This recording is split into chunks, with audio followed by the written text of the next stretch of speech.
So this is going to be part two of, we need to talk about suicide.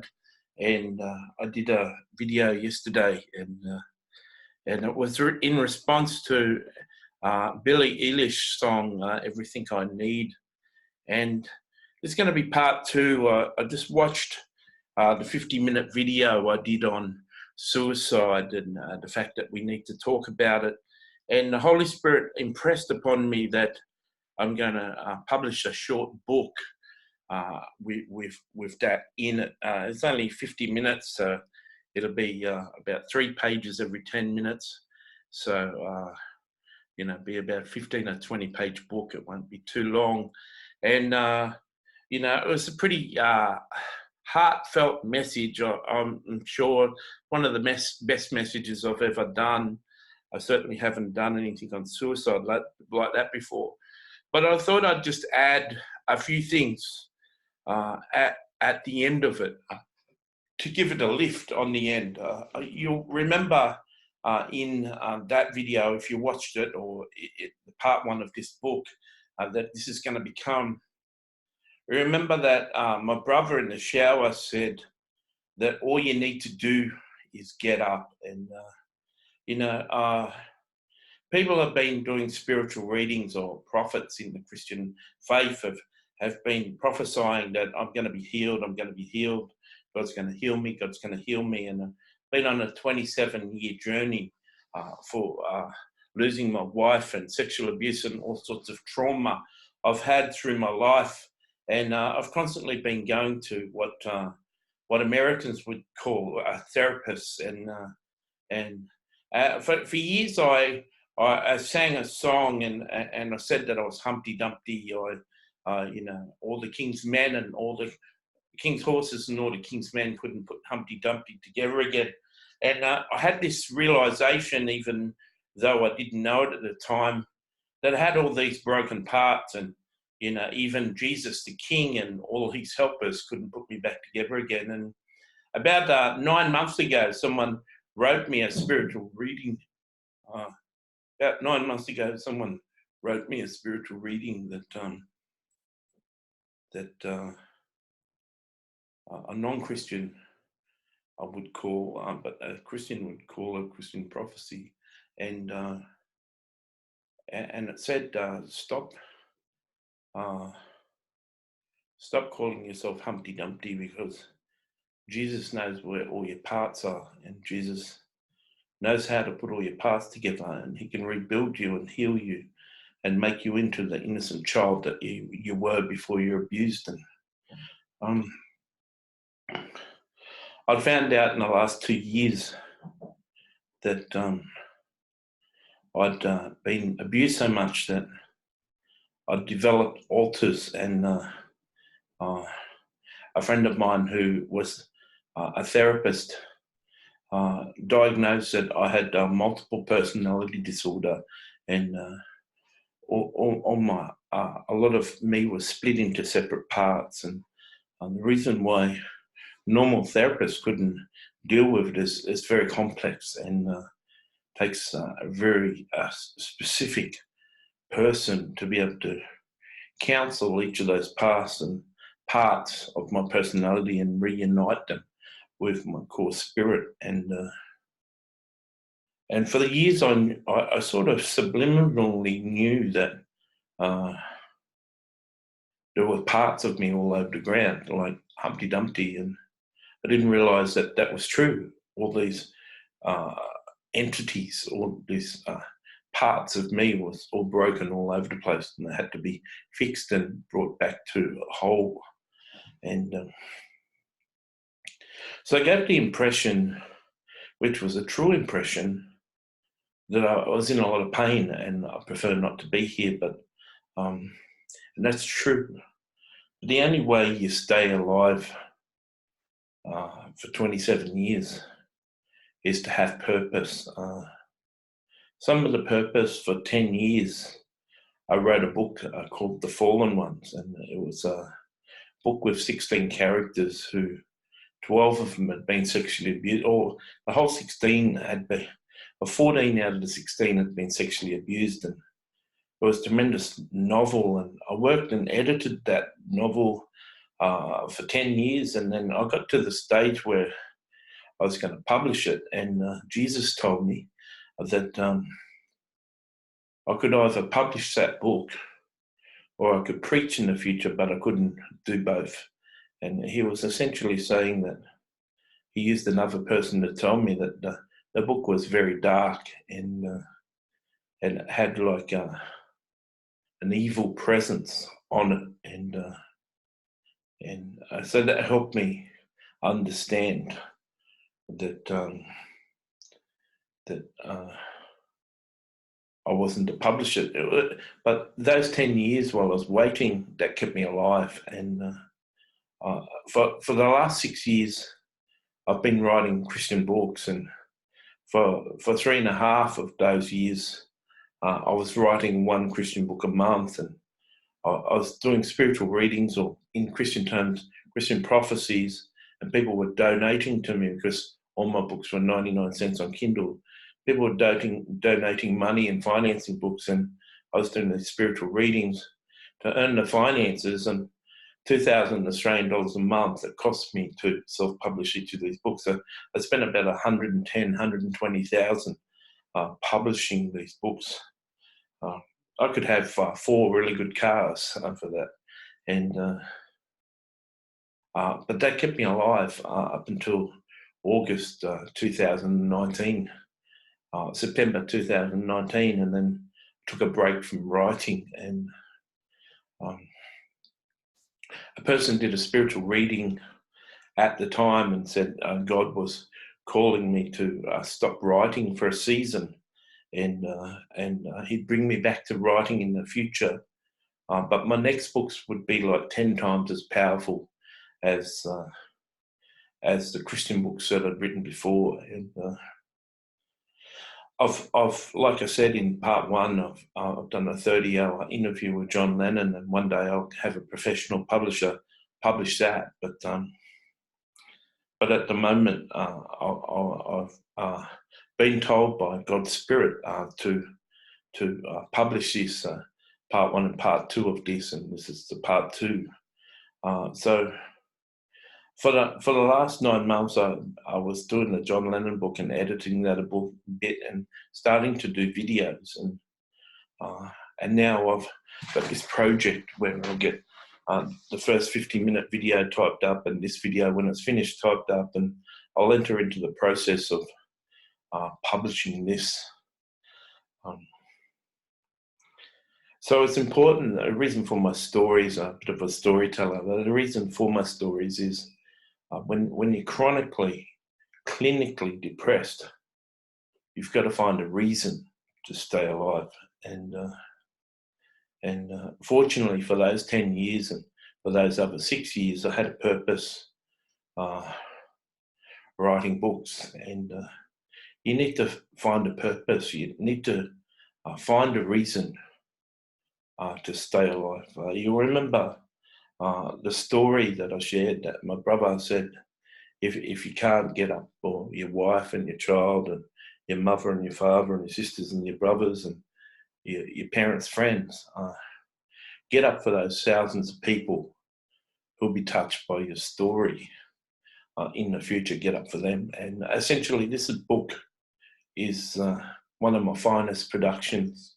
I'm very, very proud of the part 1 video that this is, and I'll be very proud of what I do here. And 40 of my books are dictated on video, so you'll be able to come back to this original video and see me doing the video. It'll be different if you read the book at the same time. You'll see it's been copy edited and changed, but you'll be able to come and see the raw video and see that I'm an overweight guy, and you know, some girls say I'm handsome, but I haven't got a lot to offer, you know. And so this project is very exciting for me to do. It's very important to find a reason to live. One time, I was doing volunteer work for Salvation Army, and If you're not a Christian, the Salvation Army is a pretty good church. They're pretty, every church is pretty religious and stuck in their religious ways. But when I did a study of the life of Jesus and the things he told you to do, out of all the denominations that I know of, the Salvation Army pretty well obey what he taught his people to do. And a lot of people don't even know Salvation Army actually have churches. They just think it's a charity. And that's a good thing because they do good charity. And I was in this Salvation Army and serving coffee and being a volunteer in the Salvation Army, and came a stage where they wanted us to do, all the volunteers to do a course, and it had 12 elective lectures that you had to go to. One of the lectures was suicide, and honestly, I said in part one, I really only heard two so-called experts speak the truth on suicide, and in 27 years, my ears have been open, and I've been listening. And I'll take you back to the story when you decide that you're going to have a 7 Series BMW Blue. As soon as you decide that, you start to see 7 Series BMWs blue. And I made the point, if you wanted a Mini, or you wanted a whatever, red Mini, Cooper S Mini, you'd see Cooper S Minis all over the place. So when your subject is suicide, you don't miss. When someone talks about it, your ears are open. And so everything I've heard on suicide, I've only heard two people speak truth in 27 years. In this world, there's a lot of talkers, you'll find. A lot of people talk, and a lot of so-called experts are talkers. That's in politics, that's in religion, that's in the Christian church. There's a lot of talkers. Even a lot of the preachers in the Christian church are just talkers. And that's my way of saying they talk a lot, but their actions, their fruit, their production doesn't line up with what they're talking about.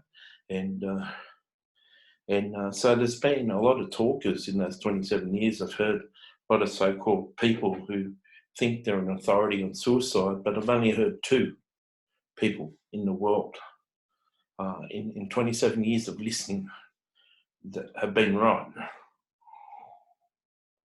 So one of the 12 elective lectures that you had to go to get this volunteers course was a subject on suicide.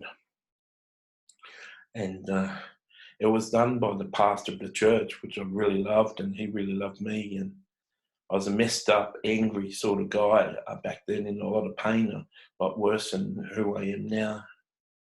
And he started speaking on suicide, and then he gave this key. If you ever meet a person, they say they want to kill themselves. And this will be helpful for both you suicidal people, you may have heard this, and this to use with someone if you're ever dealing with someone and they say that they want to kill themselves. He said this: what you do is you don't tell them it's a bad thing. You don't tell them anything like you're going to burn in hell or use any sort of pressure on them. You just say, that you love them and that'll be sad if they do that.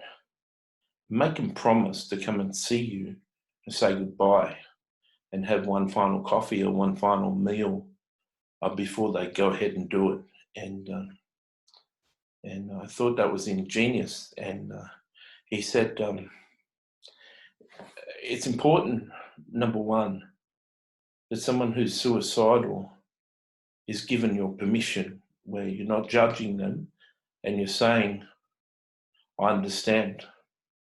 And but before you go, if you decide that you're going to leave this earth, please come and, here's my card, or please ring me up and let's go out for a coffee. I want to say goodbye. And about 3 years later, I had a friend for about a year, and he was he was Christian. He had a prophetic gift, so in Christian circles, like a psychic gift like me. And we're sitting at a coffee shop having a nice coffee and cake. And he said, I want to kill myself. And I remembered what this course had said. And I said, I really love you, Harry. And I can understand with your drug habit and your homosexual addiction of sleeping with men that must tear you up with your Christian understanding that it's a sin, and your drug addiction must be getting too much. And I don't know how I'd handle that pain myself, but can you do me a favour? You got my permission to do that, and certainly pray for you. And I'm like a medium, Harry, and I can speak to people in heaven, so I'll be able to talk to you even when you do that, if you do that. But can you promise me something, mate? And he said, what? I said, before you do it, can you give me a call and take me out for coffee and say goodbye? Because I really love you. And I broke down in tears and I started to cry. And he said, what are you crying about? I said, it's just two things, mate. Number one is I don't want to live anymore, and I wish I could kill myself, but I've got a future that I've got to keep on living for.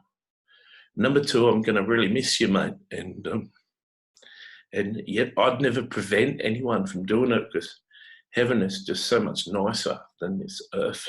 And he reacted. He said thanks, and he rang me the next day. He said, I was too anxious when I talked to you last night, but when I got up this morning, I was having a coffee and I thought about what you said last night. It's like this dam broke inside of me, and I was just weeping, and I couldn't believe you said what you heard. And I don't feel like killing myself now. And if I ever was going to, I promise you, I'll come and see a coffee. And that guy's still living, and I'm still happy that he's still living. And when I heard that in the lecture, I remember one time I was suicidal. I said in part one 4 times I've been on the way to kill myself, and someone prevented me. Well, this day I wasn't on the way, but I was only a few days away from doing it. And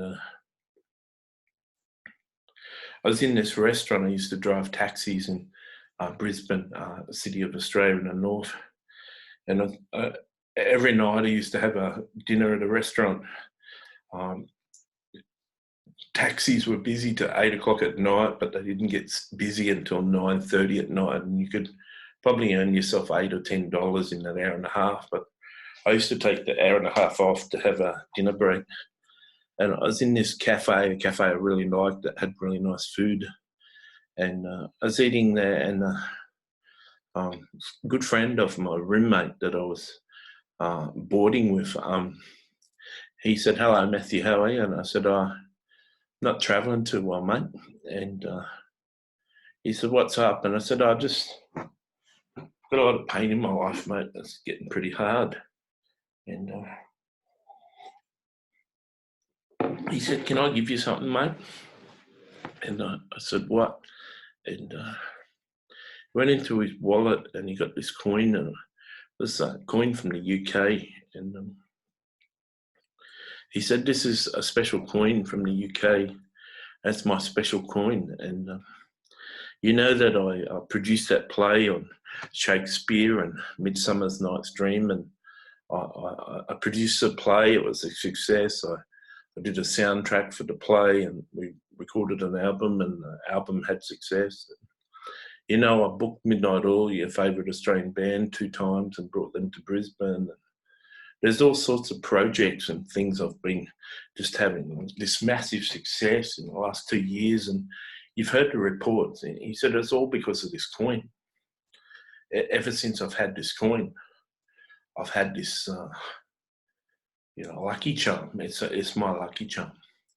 And I want to give it to you now. And I started crying. I said, I can't take that. And I hadn't heard that guy speak on what you do when someone's suicidal. That wasn't for years later, but he said, "Can I give you the coin?" And I said, "I can't take it, man. It's your lucky coin." He says, "Oh, I sort of think I've got the luck going on now and I don't really need the coin." He said, "Can I give it to you? Because I think that you need some luck now, Matthew." And I wouldn't take it. And he put it in my hand. He said, "Close your hand and put that in your wallet." And he said, "I'm giving this, it's very important to me." He said, "If you're ever going to leave, if you're going to go to Sydney or going to move and leave Brisbane, or going to leave and I'm never going to see you again," he says, "Here's my card, here's my cell number. Give me a call and we'll have a coffee because I want you to give the coin back to me because I'm not going to see you again. I want to grab that coin back." And I just broke down in tears and I just wept. And put his arm around me. He said, people say that it's a weak thing for a man to cry, but it shows tremendous strength to cry, Matthew. Just hold on to that lucky coin.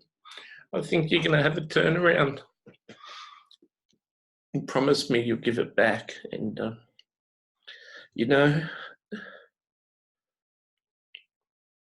when I was sitting in this lecture for this counselling course, I realised that the guy that gave me the coin knew that professional thing to do with suicidal people.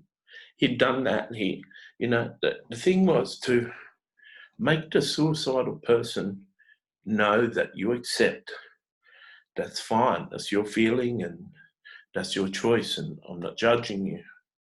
But before you go, come and see me. And he didn't say, "Before you go, come and see me." He said, "Call me and give me my coin back." He even made it even more subliminal. And that saved my life. And when I used it on my friend, it saved his life. And when I heard the guy in the lecture, I knew that was the truth. And I knew this man. I was a 38-year-old guy, and I was working volunteer with his daughter, who was 23 years of age, in a kitchen. And his daughter and me used to go out to the movies, and she'd become a good friend of mine. And I've never had female friends, and she was like my little girlfriend. And it was his daughter, and he trusted me, an older man. If I was a sicko, he wouldn't trust me with his daughter. And all my life, I had an addiction to prostitutes, and he knew that. And some people would say a person with an addiction to prostitutes is a sicko, and certainly a pastor mightn't trust a guy with that sort of habit with his precious daughter, but he knew she was totally safe. And this guy had proven himself to me. And when he spoke that promise, when he spoke that on suicide, he spoke a lot of other things that made a lot of sense. He was one of the two experts that spoke the truth. I realised that, my whole life, God's been saving me. And so it's very important to find a person that you can be honest with, or the more honest you are, it's not a subject. Suicide isn't a subject people like to talk about. Another thing happens when you're married and you get divorced. You lose a lot of friends. Your wife's friends might side with her, and your friends may side with you. But when I was married, I didn't have any friends. Our only friends were next door neighbours and one of my wife's friends. We didn't have friends. I've never seemed to be fortunate enough to have friends in my life. And it's very hard to deal with chronic depression, clinical depression, when you've got no friends. At the moment, 2,500 people watch my videos a month. I've published 55 books. And, I've only got one friend in my city. and it makes it very hard to live. And there's actually a girl that I meet 2 hours every 2 weeks, and I pay her $30 an hour just to be my friend. And I've solved my prostitution addiction just for paying her to be my friend. And some people just aren't fortunate with friends. And I've been reading some of the comments and the Billie Eilish videos, and when she talks about darkness and suicidal thoughts, and there's a lot of people discussing depression. And one girl said, think of all the dogs that you'll miss patting, and think of all the starry nights that you won't see, and think of all the sunrises and sunsets you won't see, and think about your future lover and how you disappoint them. Please don't take your life. There's so many things that you'll miss if you leave. And such a beautiful comment. And then someone commented about 10 comments down, and they said,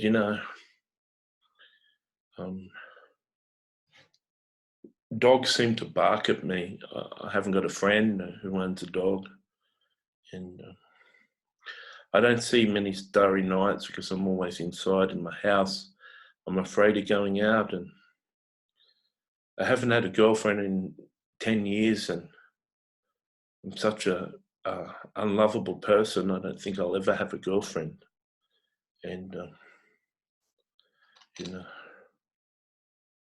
what's the use of going out at night, and looking at the stars? I'll still go home alone and cry. And I don't think I'll ever have a lover. And it's just so sad. And depression is just such a bad thing. And so as you read this, I'm going to say to you, find a reason to live. And I heard the only other expert I heard in the 27 years was,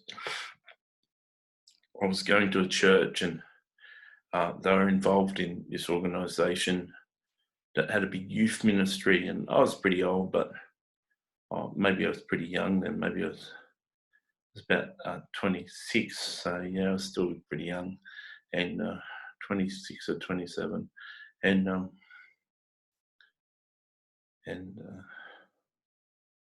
this really pastor this preacher called an evangelist, and an evangelist is someone who shares the Christian message with such a nice way that people who aren't Christians give their lives to Jesus because they find so much hope in Jesus. And he was sharing, he said, suicide takes a lot of people's lives, and all the people in the audience were a lot younger than me, from 16 to about 22, and there was 5,000 of them in this auditorium. And he's saying a lot of youth suicide, and I wanted to have a look. I wanted to understand youth more, and I looked into it, and I found that suicide becomes attractive when people find more hope in death than they do in living.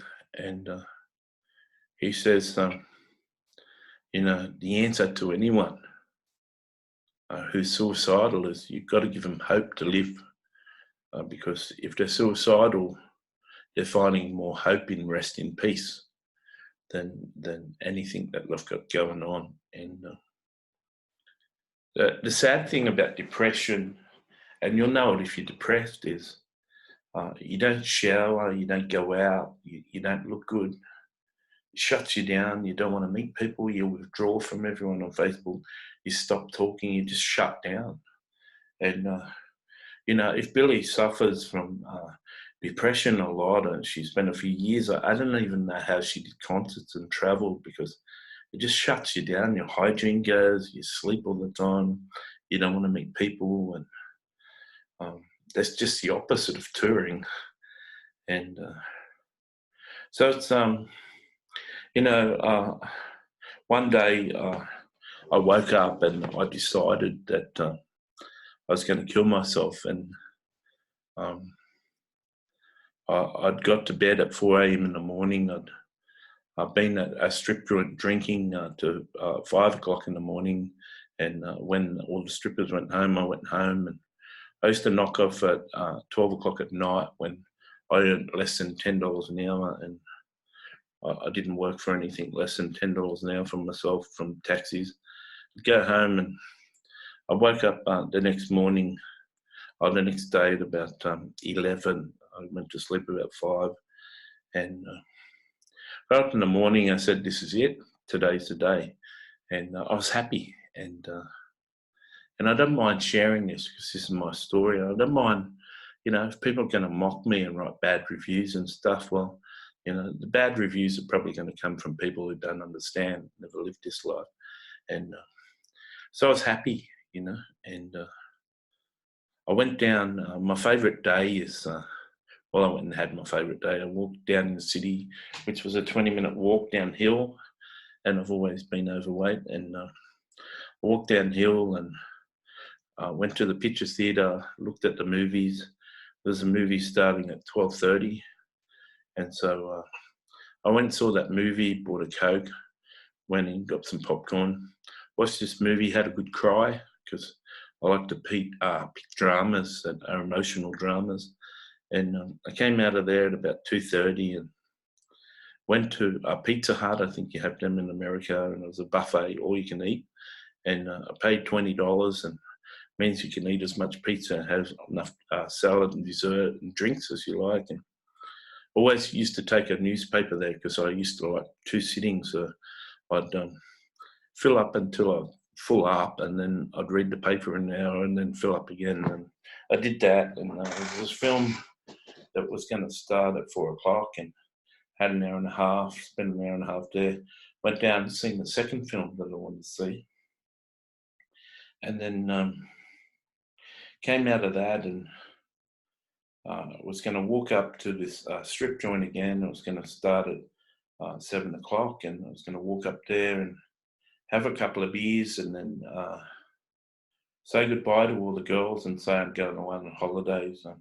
I mightn't come back to Brisbane, so, want to say goodbye. And they were my friends, and they never used to strip for me. I was their friend, and I used to drink there, and they knew that I couldn't even see them naked. They could be walking around naked. I couldn't even tell them what colour their pubic hair was. Guys used to ask me, is she a blonde or brunette? Is she dyed her hair? And I said, I got no idea, man. Why don't you ask her? And which girl is the best? And guys were always coming up to me because I had a taxi uniform, and which is the best stripper and stuff. And there were certain strippers that I got extra work for just from my recommendations. And I used to drink there and my friends. And it was a great place because I had 4 or 5 good friends that I could drink with all night. And when they didn't have a client and it wasn't busy, they used to sit down and have a beer or a coffee. And the girl that I got the most tips for used to shout me any sort of alcohol I wanted because I earned her so much money. And so I was going to go up there, have a few beers, tell the girls I'm leaving Brisbane, and then I was going to catch a taxi up to this bridge and jump off. And so I walked out of the movie theatres and walked up to a telephone, rang my ex-wife, and I'd had a custody battle with her, and she was causing a lot of trouble. And she had evil spirits, and the best way to explain it, the modern world has come out with a word for this sort of demon that she had in her. If you're not a Christian, you wouldn't understand it, but the word they use today is narcissist. She was a narcissist, right? A very evil narcissist. And I rang her up and I said, hey, Brandon's my son was 8 years of age, and I said, no, he was about 6 then. And I said, if I ever die prematurely, Sharon, just tell Brandon that I've got a mental illness, and my mental illness killed me, and I died of my mental illness. And that's essentially what you die of when you suicide. You die of a mental illness called depression. Now, if you have terminal cancer, that's fine. If you have heart disease and you have a heart attack, that's fine. If leukemia gets you, you die. You die of leukemia. If you die of a brain aneurysm, or your heart pops, or something happens physically and it kills you, that's fine. But if you have depression, a mental illness, you're not allowed to kill yourself. Depression killed you. You know, depression always kills people. I heard a statistic once that said almost 100% of people with bipolar attempt to see suicide, and about 20% succeed. And I'm not going to find the source for that statistic, but I heard that, and I thought it was pretty scary that 100% attempt it, and I wondered why there was such a low success rate. And I did some more research into a lot of people don't know how to kill themselves. And that's the hard thing about killing yourself. And anyway, so I rang her up and I said, tell him I've got a mental illness and my disease killed me. And she said, oh, honey, are you feeling all right? Are you okay? And I said, listen, repeat what I said. And she repeated it and said, that's all you need to know. I hung up. She was so happy. All she wanted was me to be dead. And she'd done witchcraft. My mental illness, my breakdown came from witchcraft that she'd done on me. Of course, the psychiatrists don't believe that. You tell them there was witchcraft, and there was clock faces, and the face on the clock was moving. And as you walked around the house, the actual eyes were following you. It sounds crazy to a psychiatrist, and demonic demons shouting outside of your house, and a guard dog, ferocious guard dog, up the back of the house with his tail between his legs. All this sort of manifestations of witchcraft. That's total craziness. But I know what happened to me, and she sort of put me into my first breakdown. So she was very happy that as she hung up the phone, she was very happy that I was on my way. And what I used to do on a favourite day is in Brisbane. I don't know how it is in America, but in Brisbane, Sydney is different, but in Brisbane, where I lived when I was married, you had to do an official audition to the city council to be a busker. You can't just go down there with a flute and play a stupid tune or play a radio and sing with a drunken voice.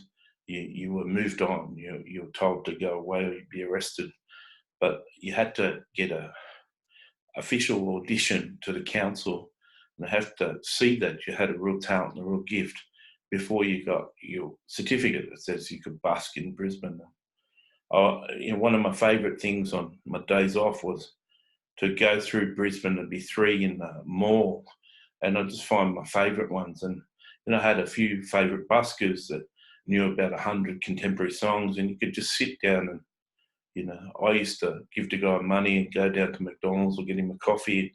I just feed the guy and give him drinks and sit down for my free concerts. I always loved music.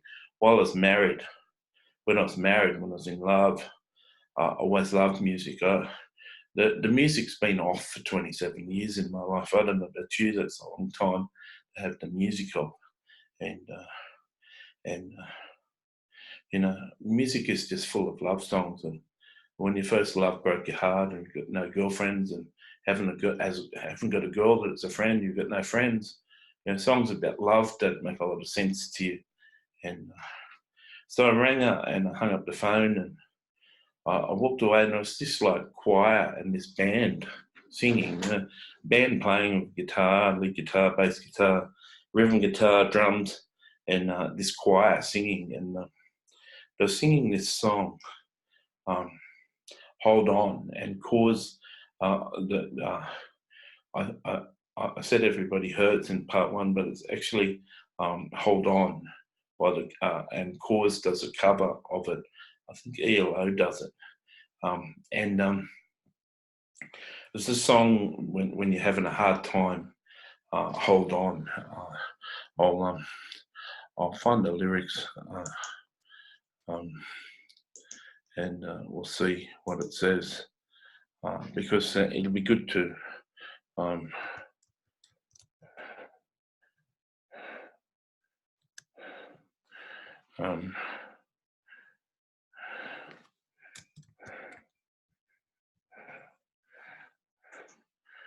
so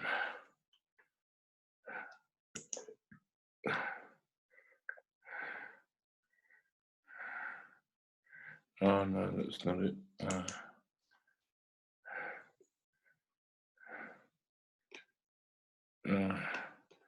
Everybody hurts. That might be it. I've always had trouble. It saved my life.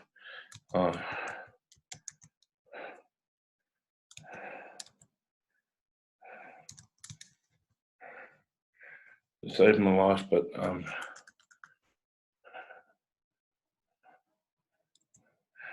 I can't remember the lyrics.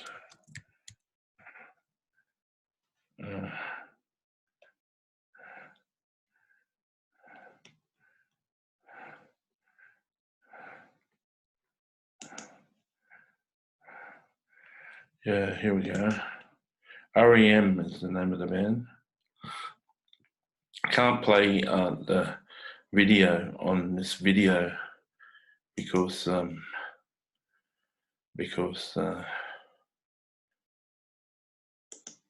copyright on YouTube won't allow me to play it. But I can read this. When the day is long and the night is yours alone, like that person says, they're always inside alone. When you're sure you've had enough of this life, hang on. Don't let yourself go, because everybody cries and everybody hurts sometimes. Sometimes everything is wrong. Now it's time to sing along.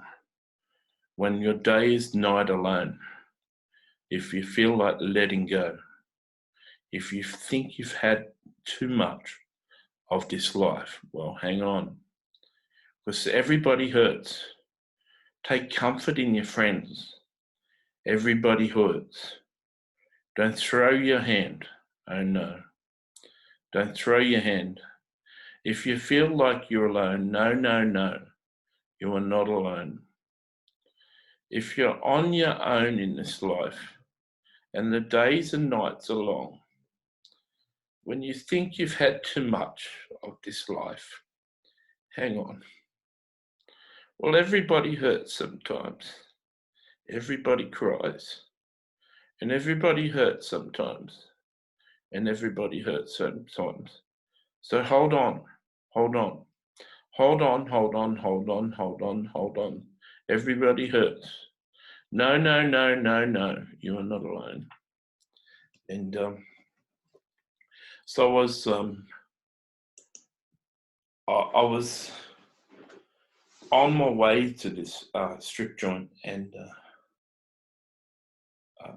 this band and this choir were singing this song, and I don't know if I've ever heard the song before, but it's a song about suicide. It's a suicide song, and I was crying. I was just full of tears, and I was full of I was determined to do what I was going to do, and I'm going to write a movie one day how when someone decides to suicide, there's an angel, a dark angel, a demonic angel from Lucifer on their shoulder who's dragging them off to do it. And at the same time, angels of light, God's angels are coming to friends and coming to relatives and coming to people that know that person and sending people into a situation to shut that down and to save that person. And there's a tremendous spiritual fight for everyone, whether you're a Christian, whether you're Muslim, Buddhist, whatever. Whenever you're going to die, the God of the universe sends angels of God to save your life. And there was a fight on, and I'm there crying, and this preacher came up to me, and he said, "Can you pray for me? Can I pray for you?" And I said, there's been enough effing prayer in my life, and there's been enough effing this. And Christians have let me down, and God has effing let me down the most. And I've had enough of God. I've had enough of Jesus. I've had enough of the church. They're all full of BS, and so I've had enough. So no thanks. I don't want any prayer. And that big dark demon on my shoulder let all those cuss words out at this guy who tried to help me. And he said, "I can see the song really affected you, and this God that you're swearing at and this Jesus that you talk about, they've got a message that they want to share with you. And what if I was going to say to you that you drive taxis and you were drinking to 5 a.m., you got up at 11 a.m., you walked down to the city and you watched such and such movie, you named the first movie. And then he said, and then you went to Pizza Hut, took a paper up to Pizza Hut, had enough pizza, and then you read your paper for an hour, had another fill of pizza, then you came down and watched such and such movie, watched another, named the second movie, and then he said, and then you just rang your ex-wife and said to your wife that you might be going away, and if I leave you here without talking you around, you're going to go up to a bar, have a few drinks, get some courage into you with a few beers, and then you're going to catch a taxi out to the Gateway Bridge and get off at the bottom, walk up to the top of the bridge, and you're going to jump off and kill yourself.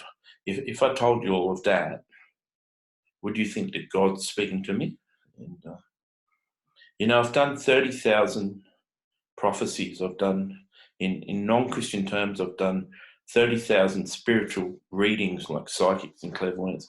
Very good at it. And, even after doing 30,000, I don't know if I could ever do one that good.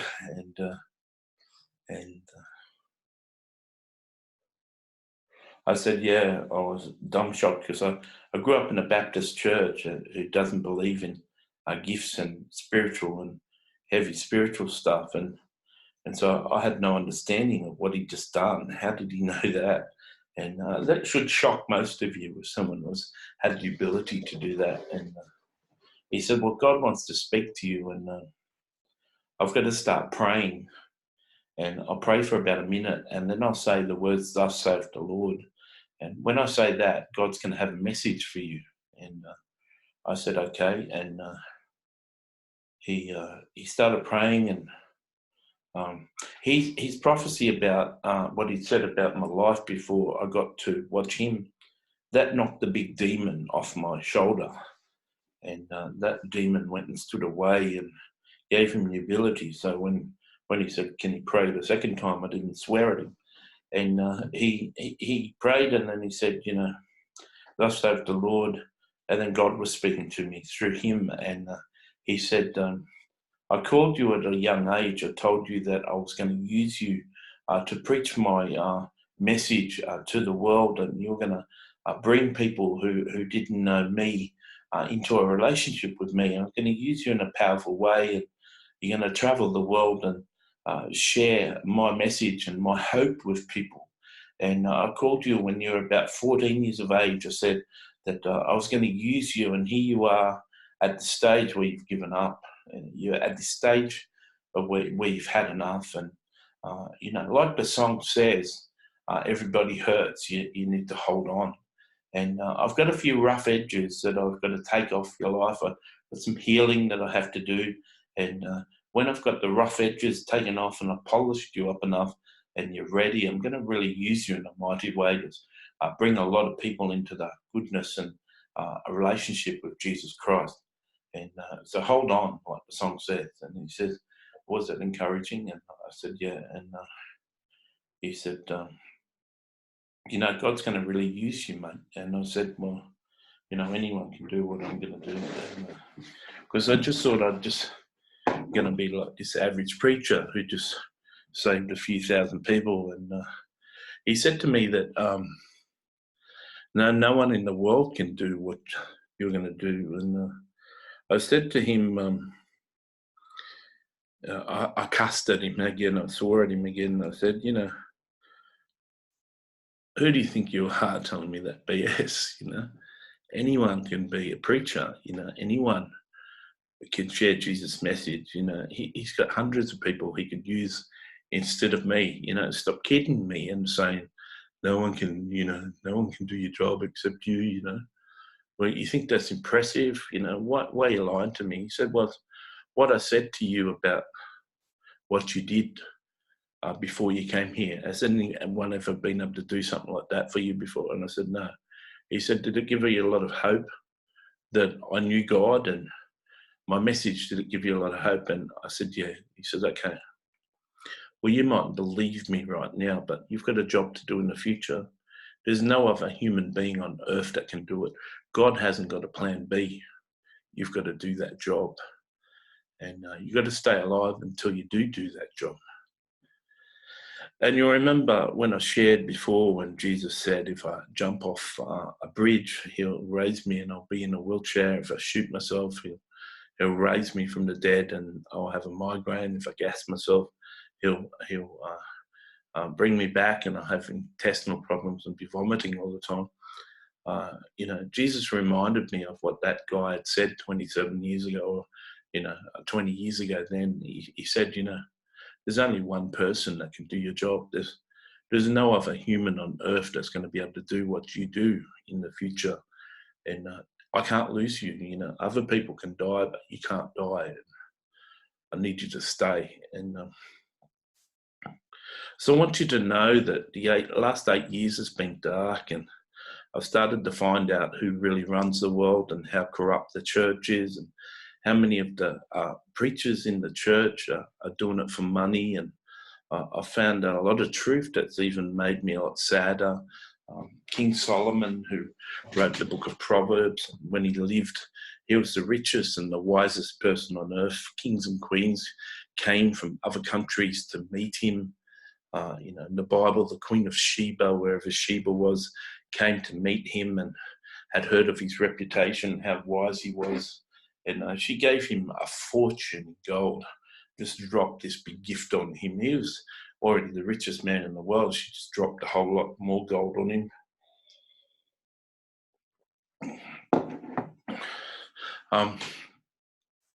Interestingly enough,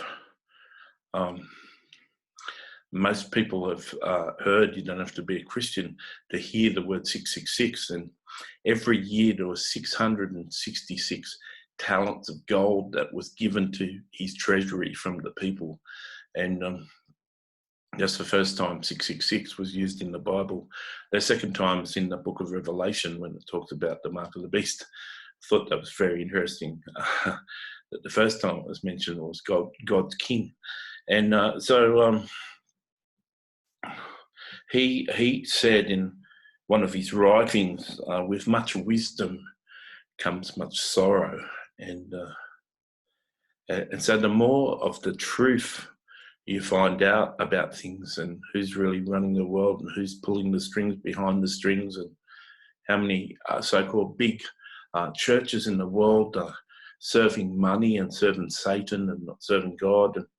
And the truths of things really upset you. And in the last 10 years, I've started to feel the feelings of God and start to feel the feelings of Jesus and start to understand how they're thinking and how they're feeling about all the suffering in the world. And when you're sharing that, when you can feel their heart, when you can feel their pain, a lot of people don't become Christians because they think God is, loves pain, and if he could stop pain, if he's God, he'd stop all the suffering. But if he came down every single time someone's being abused, no one would have any choices in life. He'd always be coming down and stopping people, and that wouldn't give us freedom. We have to have this ability to choose.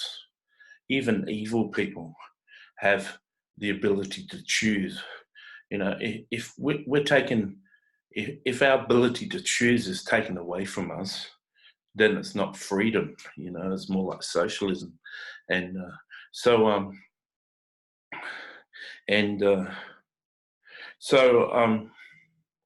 I've lived with this pain of not being able to kill myself, but the midst of my story is, like that song says. Like that song says.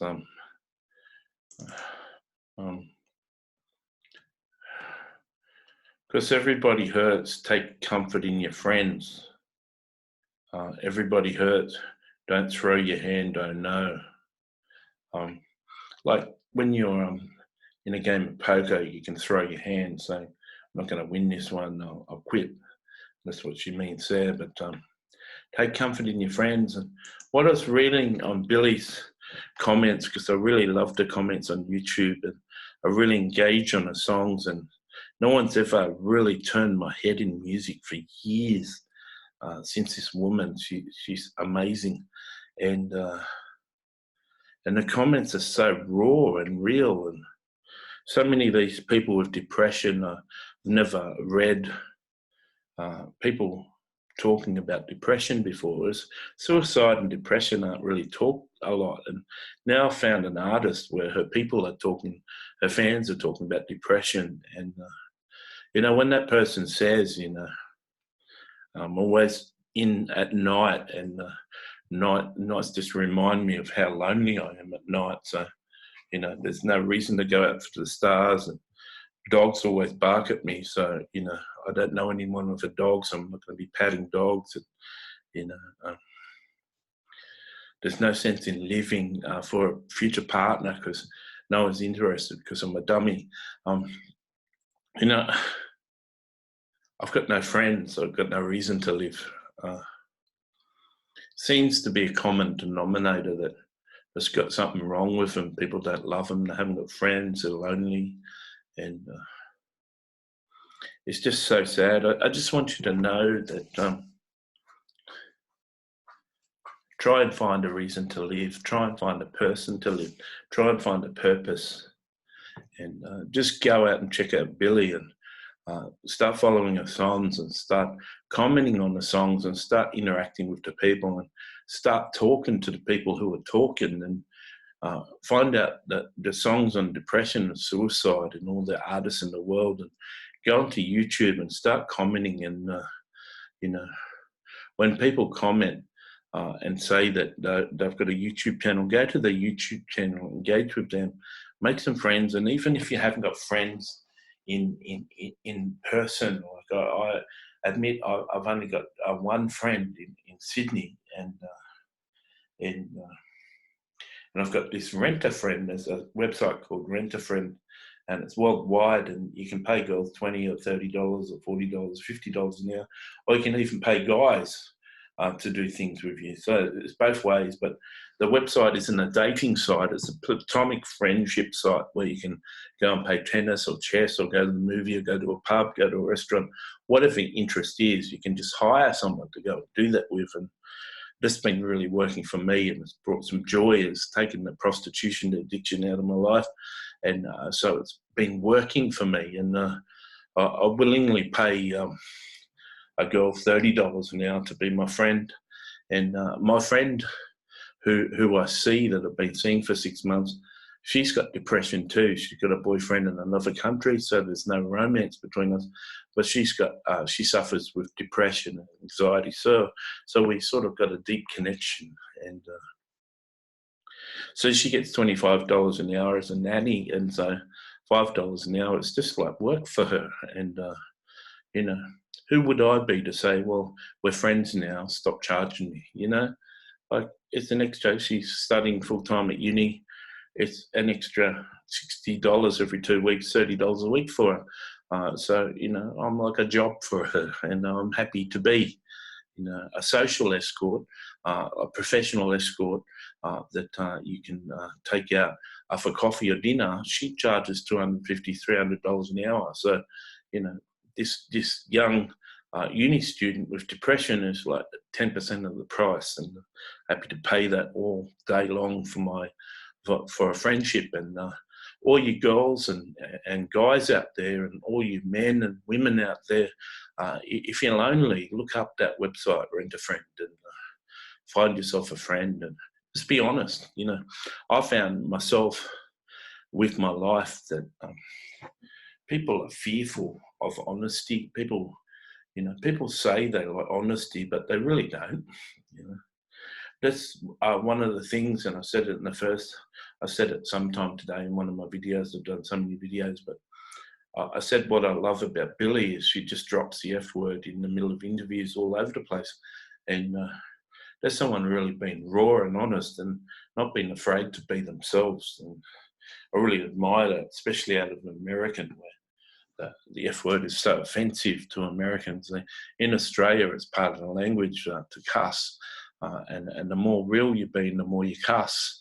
But in America, it's not very practiced really well, and so none of the swear words that I've used in these videos will be spelled out, but it'll be F or the F word, and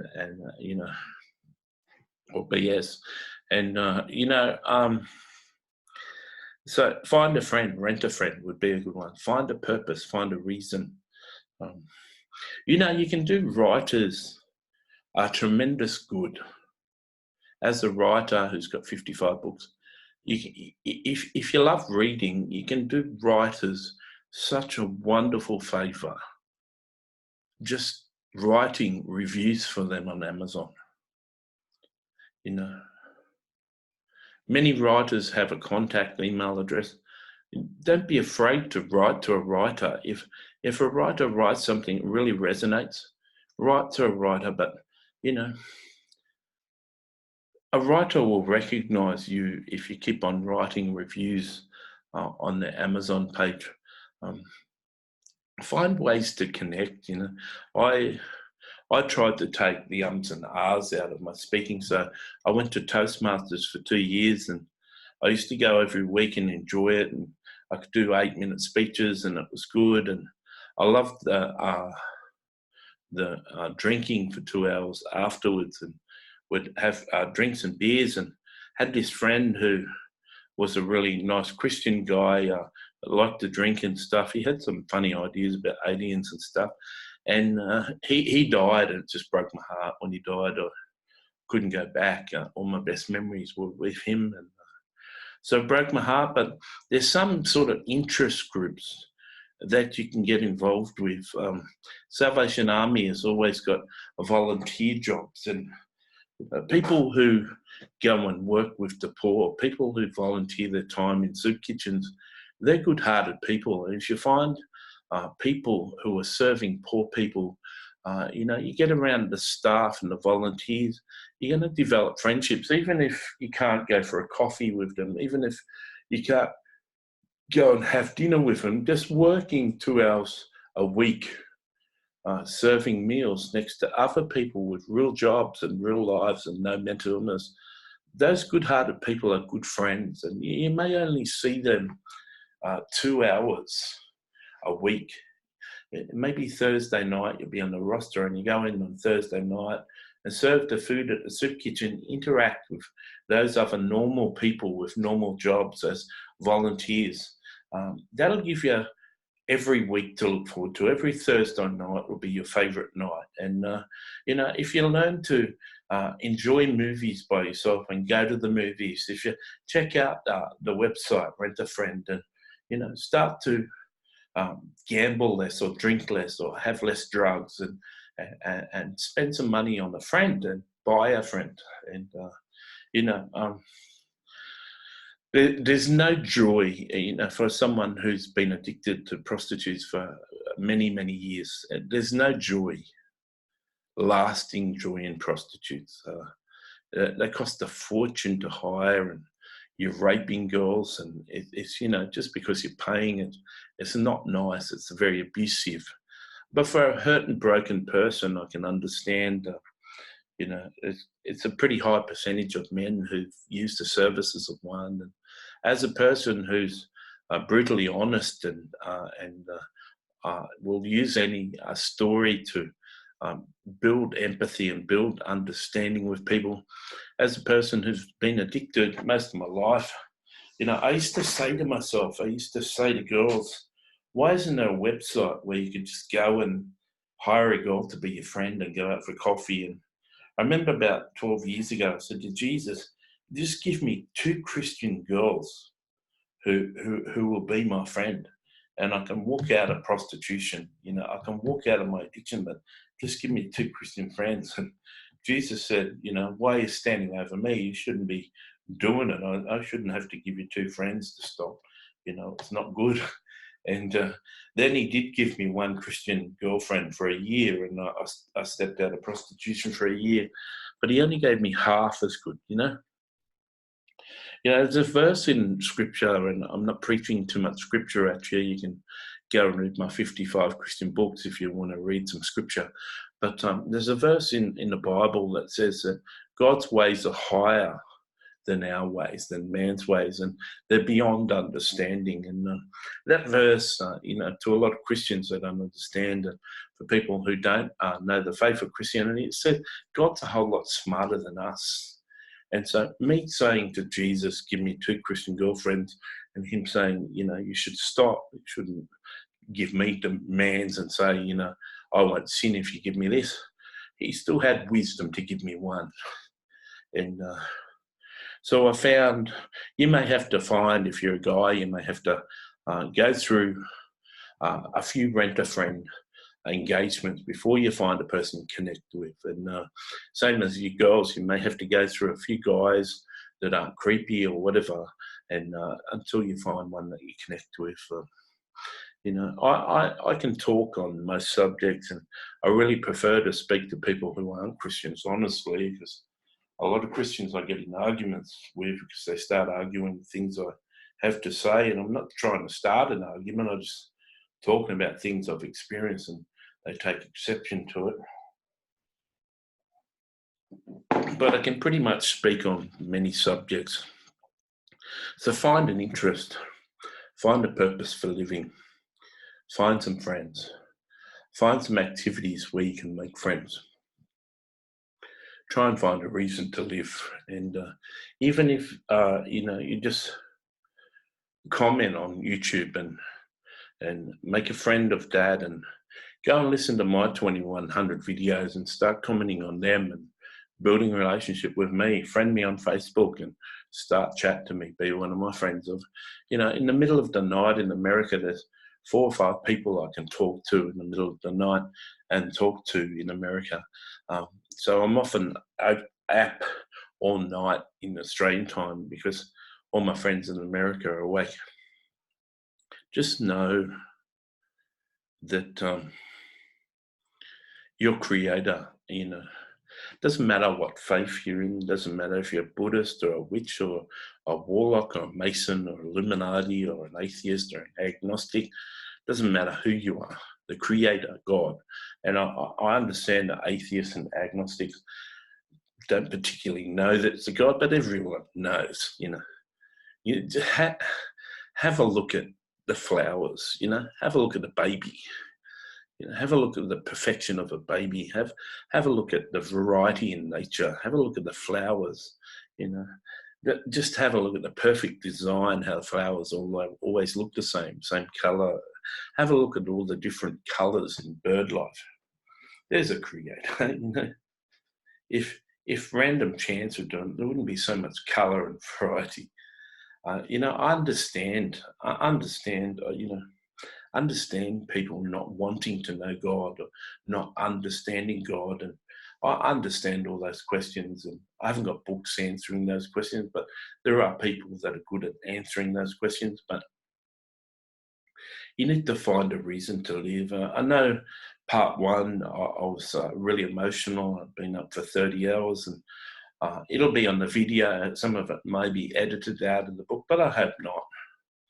I don't think I've got to have all the answers for you at this stage of life. I still need another therapist. It hurts so much when you enter into it. It's painful.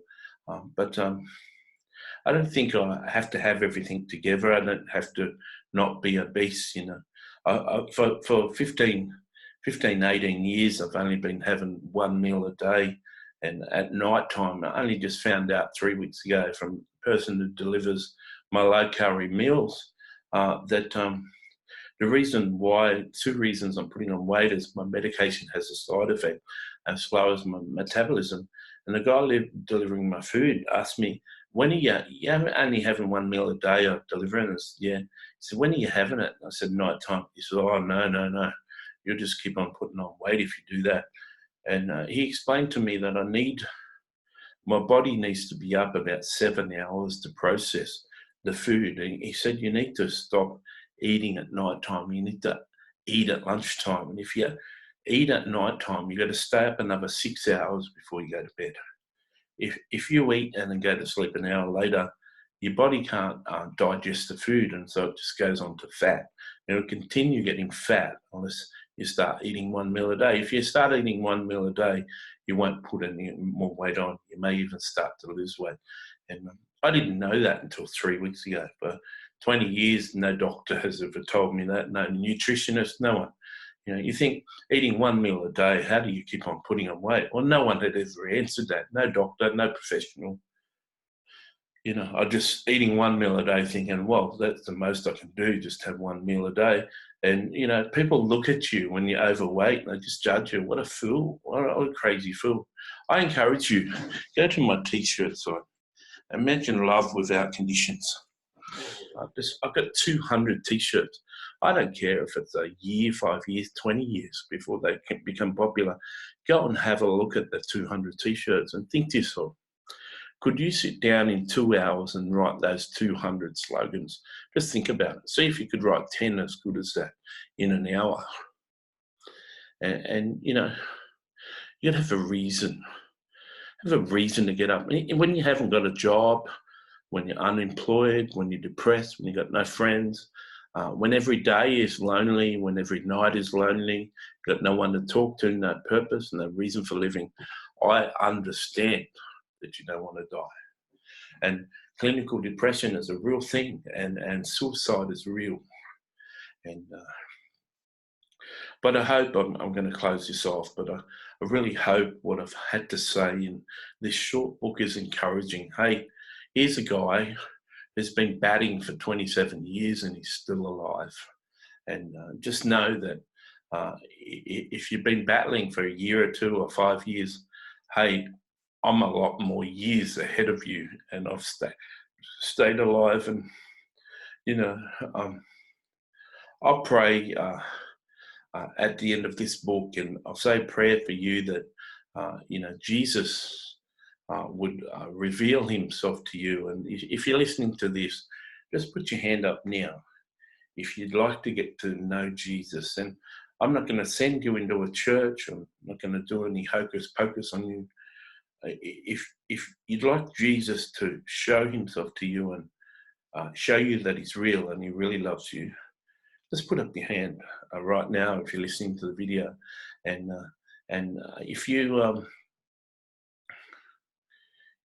put up your hand, I just pray that Jesus, through films and books and dreams and encounters and people that you meet, would show you that he's real, show you that he loves you.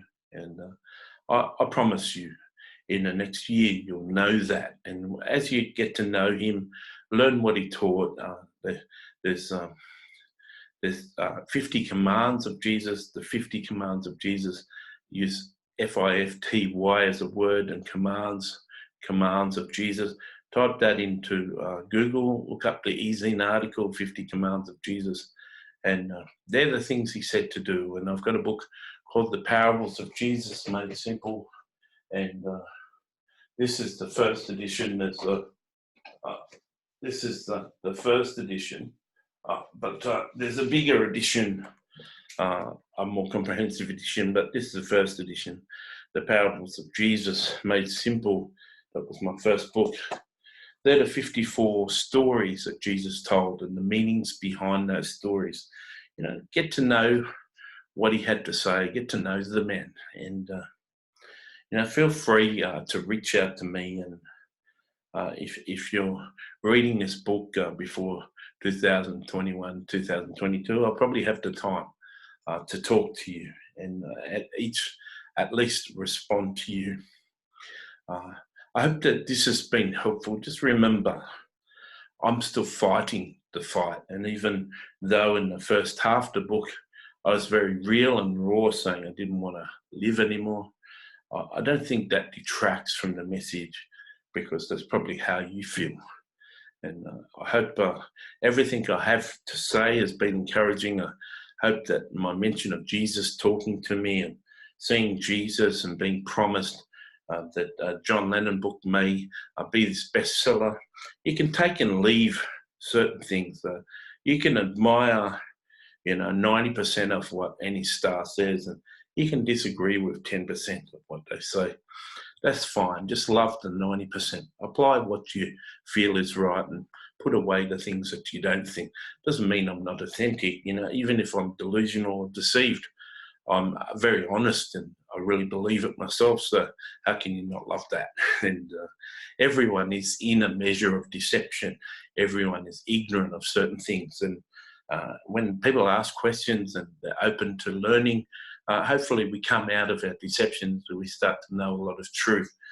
But don't be distracted by anything this book has said that has offended you or hurt you or broken you. And when I said my friend is a Christian who's living a gay lifestyle and feeling guilty for that, if you're gay or in a homosexual relationship and you feel that you can do that and God approves, hey, don't let my Bible verses or my belief make you feel bad and sad, and certainly not if you're feeling depressed or suicidal.